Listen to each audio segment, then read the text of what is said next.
नमस्कार। आज हम डिस्कस करेंगे इंपॉर्टेंट करंट अफेयर के क्वेश्चन। आप नेशनल इंटरनेशनल अफेयर के क्वेश्चन भी कह सकते हैं। हर एक question exam point of view से इंपॉर्टेंट है और डेफिनेटली आने वाले एग्जाम में आपकी हेल्प करेगा, जैसे कि पहले भी करता रहा है। देखिए, चाहे आप तैयारी कर रहे हैं अपकमिंग HPRC के TGT एग्जाम के लिए, चाहे आप तैयारी HPRC के GVT एग्जाम के लिए कर रहे हैं, या फिर आप HPRC के और पब्लिक सर्विस कमीशन के बाकी भी आने वाले एग्जाम्स के लिए तैयारी कर रहे हैं, डेफिनेटली आपको हेल्प मिलेगी, जैसे कि पहले भी मिलती रही है। अभी हम डिस्कशन को क्वेश्चन नंबर 1 से जो है वो स्टार्ट करेंगे। बोलते हैं, recently India won 2025 ICC women's cricket world cup by defeating which country. तो बोलते हैं कि अभी हाल ही में भारत ने जो है वो किस देश को हराकर जो है वो 2025 का ICC महिला क्रिकेट विश्व कप जो है वो जीता है। पहले तो ध्यान रखना है कि 2025 का जो ICC women's cricket world cup जीता गया है वो किसके द्वारा जीता गया है, वो अपने भारत के द्वारा जो है वो जीता गया है। अब पक्की बात है कि भारत जब जीता है तो किसी ना किसी कंट्री को यहाँ पर हराया भी होगा। तो हराने वाली कंट्री कौन है जिसको भारत ने हराया है? तो भारत के द्वारा हराया गया है साउथ अफ्रीका को। ऑप्शन सी जो है वो सही आंसर इसका हो जाएगा। अब देखिए, एग्जाम का trend day by day change हो रहा है। ये कम पूछा जा रहा है कि किस कंट्री ने जीता है, ये पूछा जा रहा है कि जीतने वाली कंट्री ने किस कंट्री को हराया है। तो साउथ अफ्रीका को हराया गया है।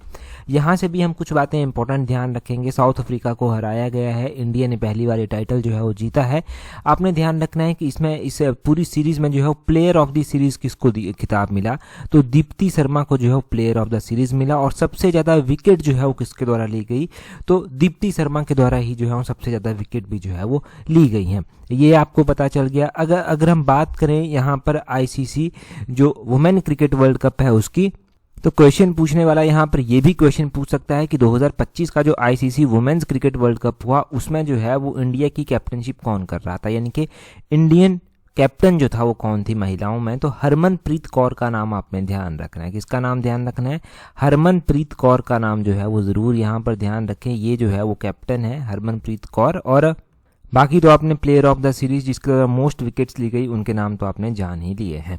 अब अगला क्वेश्चन देखेंगे हमारे पास क्या पूछा गया है। अगले क्वेश्चन में बोलते हैं, recently who among the following won the 2025 Booker prize for his novel Flesh. तो बोलते हैं कि हाल ही में अपने उपन्यास फ्लैश ही यहाँ पर होगा, क्योंकि इसको फ्लैश ही नाम दिया गया है इंग्लिश में। तो ये नोवेल इंग्लिश का है, इसको बोलते हैं फ्लैश नोवेल जो है वो 2025 का बुकर पुरस्कार जो है वो किसको मिला है अपने। ये जो नोवेल है फ्लैश, इसके लिए बुकर प्राइज जो है वो दिया गया है। तो ये किसको जो है वो दिया गया है, तो ये जो है वो डेविड सेजले को दिया गया है। डेविड सेजले का नाम आपने ध्यान रखना है। ये जो है वो एक हंगेरियन ब्रिटिश जो है वो राइटर हैं, हंगेरियन ब्रिटिश राइटर हैं। इनको अपने उपन्यास फ्लैश के लिए जो है वो 2025 का प्रतिष्ठित बुकर पुरस्कार जो है वो मिला है। बुकर प्राइज जो है वो इनको दिया गया है।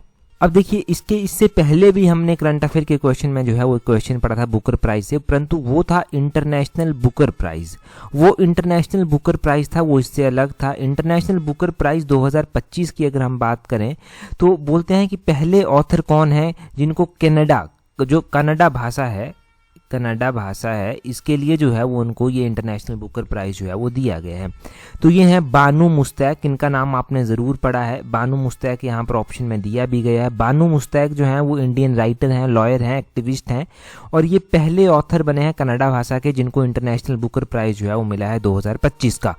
ये इंटरनेशनल बुकर प्राइज है जो हम पढ़ रहे हैं बानू मुस्तैक वाला, और जो हम डेविड सेजले वाला पढ़ रहे हैं वो सिर्फ बुकर प्राइज है।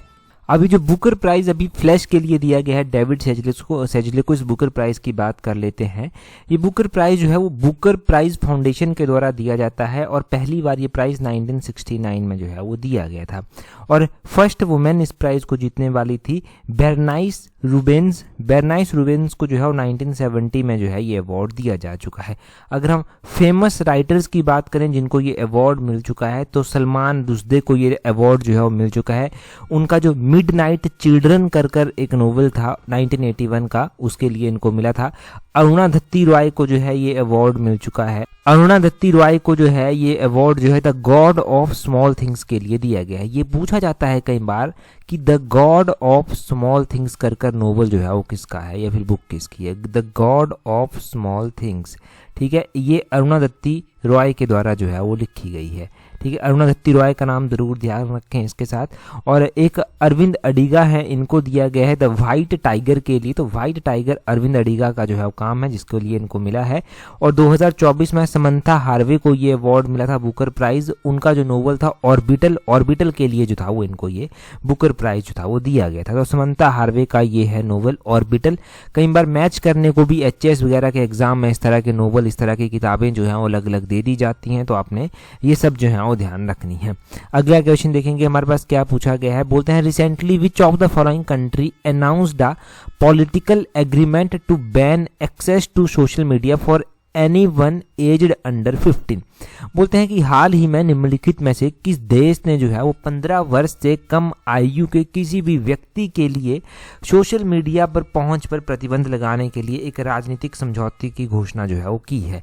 तो एक एग्रीमेंट पास किया गया है कि जो 15 साल से कम के बच्चे हैं उनको सोशल मीडिया के ऊपर जो है वो अनुमति नहीं मिलेगी, वो सोशल मीडिया नहीं चला सकते। और होना भी चाहिए ऐसा, क्योंकि सोशल मीडिया का आज के टाइम में बहुत ही ज़्यादा गंदा इम्पैक्ट जो है वो बच्चों के ऊपर पड़ रहा है। बच्चे क्या, इनफैक्ट बड़े भी एडिक्टेड हो चुके हैं। रील्स की जो आज के टाइम में रील्स चली हैं उनकी इतनी लत लग चुकी है कि घंटों जो है वो रील्स के ऊपर आसानी से बिताए जा सकते हैं। ये कोई बहुत बड़ी बात नहीं है कि कोई कंट्री जो है वो बैन लगा रही है, बस इसके लिए एक पॉलिटिकल जो है वो आपके विल पावर होना बहुत ज़्यादा ज़रूरी है, तभी ये चीज़ें हो सकती हैं। अब देखिए कौन सी कंट्री है जिसने जो है वो उस तरह से प्रतिबंध लगाया है। ये डेनमार्क के द्वारा जो है वो प्रतिबंध लगाया गया है। ऑप्शन बी जो है वो सही आंसर है। डेनमार्क के द्वारा जो है वो प्रतिबंध लगाया गया है, परंतु यहाँ पर एक एक्सेप्शन भी उन्होंने रखी है।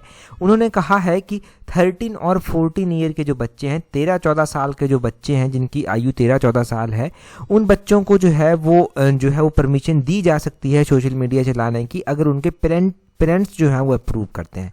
बस यहाँ पर पेरेंटल अप्रूवल के लिए जो है वो एक कंडीशन रखी गई है। अब देखो सोशल मीडिया के इम्पैक्ट क्या क्या है। एक तो ये मेंटल हेल्थ पर जो है वो बहुत ज़्यादा इम्पैक्ट जो है वो डालता है। दूसरा ये लथार्जिक बना देता है, ठीक है, और ये ना नेगेटिव एनर्जी बहुत ज़्यादा जनरेट कई बार कर देता है। नेगेटिविटी मन में जो है वो बहुत ज़्यादा जो है वो भर देता है। अब आपने बहुत बार देखा होगा कि जो चीज़ें आपके माइंड में चली होंगी, जिनके बारे में आप बात करते हैं, वो वही आपके फ़ोन पर रिफ्लेक्ट होने लगती हैं और वही आपकी मेंटल हेल्थ को जो है वो इम्पैक्ट भी करती हैं। कई बार आजमा के देखना कि अगर फ़ोन हाथ में पकड़ा है, अगर 10 लोग भी आज के टाइम में बस में बैठे हैं ना, तो उनमें से 5, 6, 7 लोग ऐसे होंगे या 10 लोग भी ऐसे हो सकते हैं जो फ़ोन जो है वो चला रहे हैं, और बहुत ज़्यादा चांसेस ये हैं कि 10 के 10 लोग जो हैं वो रील्स ही देख रहे होंगे, या तो फ़ोन पर बात या तो रील्स। ये चीज़ें बहुत ज़्यादा कॉमन जो है वो आज के टाइम में हो चुकी हैं। एक ड्रग एडिक्शन की तरह जो है ये रील्स की एडिक्शन भी जो है वो हो चुकी है। कहीं ना कहीं पर इसका शिकार तो सभी हैं ही हैं, कहीं ना कहीं पर पॉजिटिव नेगेटिव इम्पैक्ट तो है ही। बस ये है कि किसी के ऊपर इम्पैक्ट ज़्यादा है, किसी के ऊपर कम है, किसी के ऊपर बहुत ही ज़्यादा इम्पैक्ट इसका हो गया है। अगला क्वेश्चन खैर देखते हैं इन बातों से हटकर। अगले क्वेश्चन में बोलते हैं which city is the host of 2028 Olympics. तो 2028 के ओलंपिक्स की बात की जा रही है कि 2028 के जो ओलंपिक्स होंगे उन ओलंपिक्स को जो है वो कौन सी सिटी या फिर कौन सी कंट्री जो है वो होस्ट करेगी। तो सिटी की अगर हम यहाँ पर बात करते हैं तो लॉस एंजल्स के द्वारा जो है वो इनको होस्ट किया जाएगा। ऑप्शन ए जो है वो सही आंसर है।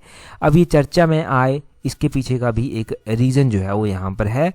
अभी जो 2028 में ओलंपिक्स होने जा रहे हैं उनका फुल शेड्यूल जो है वो रिलीज़ किया गया है, और क्रिकेट की एंट्री भी जो है वो 2028 के ओलंपिक्स में जो है वो हुई है। क्रिकेट काफ़ी लंबे टाइम के बाद जो है वो ओलंपिक्स में जो है वो ऐड किया गया है, इसलिए ये ज़्यादा इम्पोर्टेंट है। अब इनको कैसे पढ़ेंगे आप, इनको LA28 ओलंपिक्स कर भी जो है वो लिखा जा सकता है। लॉस एंजल्स 2028 के ओलंपिक्स हैं, तो इस तरह से आप इसको लिख सकते हैं। इसमें जो है वो लार्जेस्ट एवर ओलंपिक्स रहने वाला है। इसमें 36 स्पोर्ट्स को जो है वो शामिल किया गया है, और अलग अलग वेन्यूज़ इसके रहेंगे, अलग अलग जोन्स इसके जो है वो लॉस एंजल्स में रहेंगे। लॉस एंजल्स के साथ जो है यूएस की एक और सिटी है जिसका नाम जो है ओक्लाहोमा है। यहाँ पर मैं लिख देता हूँ जहाँ पर ये होंगे। ओक्लाहोमा में भी जो है वो कुछ एक जो है वो ओलंपिक्स जो है वो करवाए जाएंगे। तो ओलंपिक्स का आपको पता चला यहाँ पर 2028 के। अब देखिए इससे पहले ओलंपिक्स कब हुए थे, 2024 में जो था वो ओलंपिक्स हुए थे। 2024 के ओलंपिक्स जो था वो किसके द्वारा होस्ट किए गए थे, तो वो पेरिस सिटी में होस्ट किए गए थे और फ्रांस कंट्री के द्वारा होस्ट जो था वो किए गए थे। 2024 से पहले 2021 में ये ओलंपिक्स जो था वो हुए थे। 2021 के ओलंपिक्स जो था वो टोक्यो जापान में जो था वो हुए थे, टोक्यो जापान में हुए थे। और उससे पहले 2016 में ओलंपिक्स हुए थे। 2016 के ओलंपिक जो है वो ब्राज़ील के रियो शहर में जो था वो हुए थे। और 2016 से पहले 2012 में जो था वो ओलंपिक्स जो है वो हुए थे। 2012 के जो ओलंपिक्स हैं उनको लंदन में जो है वो इंग्लैंड लंदन में जो है वो होस्ट जो है वो किया गया था। हाँ, भारत भी जो है वो ओलंपिक्स को होस्ट करने के लिए जो है वो इच्छा रखता है। अब भारत कौन से ईयर के लिए जो है वो इच्छा रखता है, भारत ने भी जो है वो बिड करना स्टार्ट किया। भारत ने 2036 के ओलंपिक्स के लिए जो है वो बिड करना स्टार्ट किया कि हम 2036 के ओलंपिक्स जो हैं वो होस्ट करेंगे। 2036 के लिए भारत तैयारी करने की कोशिश कर रहा है अगर परमिशन मिल जाती है। अगला क्वेश्चन हम देखेंगे, परंतु अगला क्वेश्चन हम डिस्कस करें उससे पहले अगर आप तैयारी कर रहे हैं अपकमिंग HPRC के TGT एग्ज़ाम के लिए, आप HPRC के JVT एग्ज़ाम के लिए तैयारी कर रहे हैं, तो आप हमारी कॉम्प्रिहेंसिव टेस्ट सीरीज को ज्वाइन कर सकते हैं, जिसका लिंक नीचे डिस्क्रिप्शन बॉक्स कमेंट बॉक्स में दिया गया है। देखिए अगर आप चाहते हैं कि part B, C, D, E आपका कंप्लीट हो जाए अब तक सारा पार्ट, तो आप जो है वो इस टेस्ट सीरीज को ज्वाइन कर सकते हैं और अपनी स्टडी को एक प्रॉपर शेप जो है वो दे सकते हैं। अब डिपेंड आपके ऊपर करता है कि आपकी स्ट्रेटजी क्या है, आप किस तरह से जो है वो स्कोर करने की कोशिश कर रहे हैं और आप किस तरह से जो है वो तैयारी कर रहे हैं। मैंने कहा है कि 2-3 तरह से जो है वो तैयारी करने के तरीके हैं। एक दिल को तसल्ली देने वाला तरीका है, एक सीरियसली स्ट्रेटजी बनाकर काम करने वाला जो है वो तरीका है। स्ट्रेटजी बनाकर काम कर रहे हैं तो ये आपके लिए सही अपॉर्चुनिटी है, जिसका लिंक नीचे डिस्क्रिप्शन बॉक्स कमेंट बॉक्स में जो है वो दिया गया है। अगला क्वेश्चन देखिए क्या बोलते हैं, recently which of the following state became first state to implement Bharat net scheme. तो बोलते हैं कि हाल ही में निम्नलिखित में से कौन सा राज्य भारत नेट योजना को लागू करने वाला पहला राज्य बन गया है। अभी जो है वो भारत नेट योजना को लागू करने वाला, लॉन्च करने वाला जो है वो पहला स्टेट जो है वो बना है। अब ये कौन सा स्टेट जो है वो बना है, अब भारत नेट स्कीम को लागू करने वाला पहला स्टेट जो है वो पंजाब स्टेट जो है वो बना है। ऑप्शन बी जो है वो सही आंसर है, पंजाब स्टेट जो है वो बना है। क्या है इस भारत नेट स्कीम का इनिशिएटिव, ये गवर्नमेंट ऑफ इंडिया के द्वारा जो है वो लॉन्च की है और इसका काम ये है कि जो ग्राम पंचायतें हैं वहाँ पर ब्रॉडबैंड कनेक्टिविटी जो है वो प्रोवाइड करवाई जाए, ताकि जो गांव और शहरों के बीच में गैप पड़ गया है उस गैप को जो है वो फिल किया जा सके। अब गांव में आप देखते हैं कई बार कि गांव में कनेक्टिविटी कम होती है, हालांकि शहरों में भी कई बार कम देखने को मिलती है, परंतु आमतौर पर यही माना गया है कि गांव में जो है वो पुअर जो है वो कनेक्शन होगा और जो अर्बन एरियाज़ हैं वहाँ पर जो है वो अच्छा कनेक्शन जो है वो होगा। तो इस तरह से जो है वो कनेक्टिविटी को इम्प्रूव करने के लिए ये भारत नेट स्कीम जो है वो शुरू की गई है और पंजाब जो है वो पहला स्टेट बन गया है जिसने इस भारत नेट स्कीम को जो है वो इम्प्लीमेंट जो है वो किया है। ऐसा नहीं है कि ये सिर्फ पंजाब के लिए ही चलाई गई है, ये हर एक स्टेट के लिए चलाई गई है और पूरे कंट्री में जितनी भी ग्राम पंचायतें आती हैं उन सबको इसमें कवर करने का जो है वो टारगेट रखा गया है। अब जब भी कोई स्कीम चलाई जाती है तो वो स्टेप बाय स्टेप ही आगे बढ़ती है और अभी इसके इनिशियल स्टेप्स में ये जो है वो चल रही है। ठीक है जी, ये आपको पता चल गया पंजाब के बारे में। हाँ, हिमाचल हमारा पंजाब के साथ बाउंड्री शेयर करता है और पंजाब की जो ओल्ड कैपिटल हुआ करती थी वो शिमला में जो था वो हुआ करती थी और अभी पंजाब की कैपिटल हमें चंडीगढ़ में जो है वो देखने को जो है वो मिलती है। पंजाब की कैपिटल कहाँ पर है, चंडीगढ़ में पंजाब की कैपिटल है, परंतु ओल्ड कैपिटल इसकी शिमला में कभी हुआ करती थी जब पंजाब स्टेट पूरा हुआ करता, हिमाचल का जो है वो रीजन नहीं हुआ था। अगला क्वेश्चन देखेंगे, अगले क्वेश्चन की ओर जो है बढ़ते हैं। नेक्स्ट क्वेश्चन में हमसे क्या पूछा गया, बोलते हैं recently president Droupadi Murmu visit which of the following country to attend 50th independence day anniversary. तो बोलते हैं कि हाल ही में राष्ट्रपति द्रौपदी मुर्मू ने 50वें स्वतंत्रता दिवस की सालगिरह में भाग लेने के लिए निम्नलिखित में से किस देश का दौरा जो है वो किया है। अभी देखिए जो है वो क्या हुआ है, भारत की जो प्रेसिडेंट है द्रौपदी मुर्मू वो जो है वो कंट्री गई हैं और उस कंट्री को विजिट करने के लिए वो गई हैं, क्योंकि वहाँ पर जो है वो 50th नंबर का इंडिपेंडेंस डे जो है वो मनाया जा रहा है। अब 50th नंबर का इंडिपेंडेंस डे जो है वो मनाया जा रहा है और इसके लिए वो गई हैं, तो ये कंट्री है अंगोला कंट्री। ऑप्शन ए जो है वो सही आंसर इसका हो जाएगा। अंगोला के लिए जो है वो प्रेसिडेंट द्रौपदी मुर्मू जो है वो गई थी। अंगोला के कंट्री की भी हम बात थोड़ी सी कर लेते हैं। अंगोला के जो प्रेसिडेंट हैं वो कौन है, तो अंगोला कंट्री के प्रेसिडेंट का नाम यहाँ पर मैं लिख ही देता हूँ, जुआओ लोरेंसो जो है वो इसके जो है वो प्रेसिडेंट हैं। यहाँ पर पहले मैं लिखता हूँ जुआओ लोरेंसो कर जो है वो इसके जो है वो क्या हैं, इसके जो है प्रेसिडेंट हैं। और इनके द्वारा जो है प्रेसिडेंट को इनवाइट किया गया था, तब प्रेसिडेंट वहाँ गई इंडिया की। और अंगोला कंट्री की अगर हम कैपिटल की बात करते हैं तो इसकी कैपिटल जो है वो लुआंदा में जो है वो इसकी कैपिटल जो है वो आती है। लुआंदा में इसकी कैपिटल आती है। और इसकी जो करेंसी आती है वो क्या है, इसकी करेंसी जो है वो आती है अंगोलियन क्वांजा कर। यहाँ पर मैं अंगोलियन क्वांजा लिख देता हूँ, क्वांजा मैं लिख देता हूँ ताकि आपको समझ आ जाए। तो इसकी जो करेंसी आती है वो क्वांजा जो है वो आती है, ये इसकी करेंसी जो है वो है। करेंसी भी इंपॉर्टेंट है इस कंट्री की। अब यहाँ पर गई हैं तो इतना सा याद रखेंगे। अच्छा, थोड़ा सा मैं आपको रिवाइज करवा देता हूँ। रिवाइज मैं आपको करवाऊँगा यहाँ से, जो 2025 में जो है वो रिपब्लिक डे जो है वो इंडिया के द्वारा जो है वो मनाया गया है। तो रिपब्लिक डे जो इंडिया के द्वारा 2025 में मनाया गया है, उसमें जो है वो रिपब्लिक डे हम मनाते कब हैं, 26 जनवरी को मनाते हैं। तो 26 जनवरी को जो है वो उसमें चीफ गेस्ट किसको बुलाया गया था, तो चीफ गेस्ट उसमें जो है वो इंडोनेशिया के प्रेसिडेंट को बुलाया गया था। इंडोनेशिया के प्रेसिडेंट कौन थे, वो थे प्रेसिडेंट प्रावोवो सुबियांतो। वो प्रावोवो सुबियांतो का नाम आपने ध्यान रखना है कि उनको जो है वो प्रेसिडेंट उनको जो है वो यहाँ पर चीफ गेस्ट के रूप में बुलाया गया था। अभी 2026 में जब इंडिया का रिपब्लिक डे जो है वो होगा तो किसको बुलाया जाएगा अभी श्योर तो नहीं है, परंतु ये हो सकता है कि यूरोपियन यूनियन से जो है वो कोई लीडर जो है वो बुलाए जाएं, प्रेसिडेंट यूरोपियन कमीशन के बुला लिए जाएं, प्रेसिडेंट यूरोपियन काउंसिल के बुला लिए जाएं। मतलब ये एक्सपेक्टेड है, अभी इसको इतना याद रखने की ज़रूरत भी नहीं है। जब ये फाइनल हो जाएगा तब इसको जो है हम प्रॉपरली जो है वो याद रखेंगे, परंतु जो याद रखने वाली चीज़ें हैं वो हमने पढ़ ली। अगला क्वेश्चन देखिए क्या बोलते हैं, विच of the following country is host of G20 2025। तो 2025 की जो G20 समिट है उसको जो है वो होस्ट करने वाली जो है वो कंट्री कौन सी। पहले ये ध्यान रखें कि ये चर्चा में क्यों आया G20, एकदम से हम क्यों पढ़ रहे हैं 2025 की, क्योंकि ये जो G20 समिट है इसमें कोई भी यूनाइटेड स्टेट का ऑफिशियल जो है वो नहीं जाएगा। No United state official will attend this year G20 summit, ये कहा गया यूएस प्रेसिडेंट डोनाल्ड ट्रंप के द्वारा। जब से ट्रंप आए हैं तब से कुछ ना कुछ चर्चा में रहता ही रहता है, कोई ना कोई ऑर्गेनाइजेशन, कभी WHO, कभी कोई और का ऑर्गेनाइजेशन, कभी और ऑर्गेनाइजेशन। तो अभी G20 फिर से चर्चा में आई।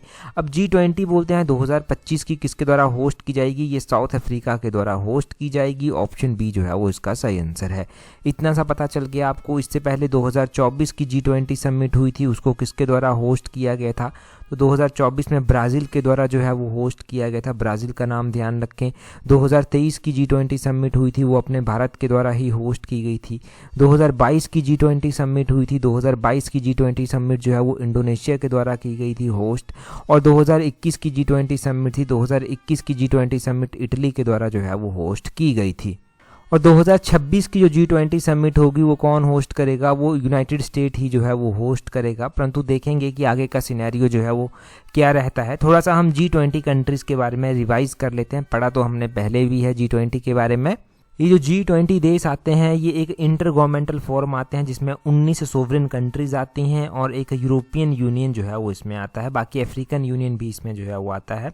अगर हम G20 की स्थापना की बात करेंगे कि G20 की स्थापना जो है वो कौन से ईयर में की गई थी, तो G20 की जो स्थापना की गई थी वो जो है वो 1999 में जो था वो कर दी गई थी। इसकी प्रेसिडेंसी हर साल शिफ्ट होती रहती है, कभी किसी कंट्री के पास, कभी किसी कंट्री के पास। क्या इंडिया G20 का मेंबर है, तो बिल्कुल हाँ, इंडिया जो है वो G20 का मेंबर है। तो इतना सब यहाँ से नोट करना था। अगला क्वेश्चन देखिए क्या बोलते हैं। अगले क्वेश्चन में बोलते हैं recently which state secured first position in the best state category of the 6th national water award for 2024। दिए ये 2025 में अभी अनाउंस किए गए हैं, परंतु बोलते हैं कि हैं 2024 के, देखिए बोलते हैं हाल ही में किस राज्य ने 2024 के लिए जो है वो 6 नंबर के राष्ट्रीय जल पुरस्कारों में सर्वश्रेष्ठ राज्य श्रेणी का पहला स्थान हासिल किया है। तो ये पहला स्थान किसके द्वारा हासिल किया गया है? ये महाराष्ट्र स्टेट के द्वारा हासिल किया गया है। ऑप्शन बी सही आंसर हो जाएगा। नेशनल वाटर अवार्ड दिए गए, और ये जो नेशनल वाटर अवार्ड दिए गए 6 नंबर के, इसके लिए जो है वो महाराष्ट्र स्टेट है जिसको जो है ये अवार्ड मिला। महाराष्ट्र ने पहली पोजीशन यहाँ पर हासिल की है। महाराष्ट्र के अलावा जो है वो 2nd और 3rd पोजीशन किसके द्वारा हासिल की गई है? 2nd पोजीशन जो है वो गुजरात स्टेट के द्वारा हासिल की गई, और 3rd पोजीशन जो है वो हरियाणा स्टेट के द्वारा जो है वो हासिल की गई है। और ध्यान रखना है आपने कि ये अवार्ड किसके द्वारा अनाउंस किए गए हैं? तो जल शक्ति मिनिस्ट्री के द्वारा ये अनाउंस किए गए हैं।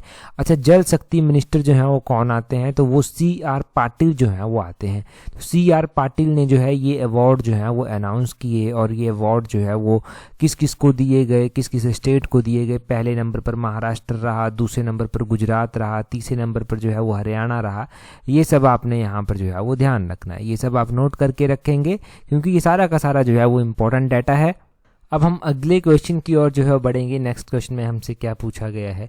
अगले क्वेश्चन में बोलते हैं which organization released the state of climate update for COP30।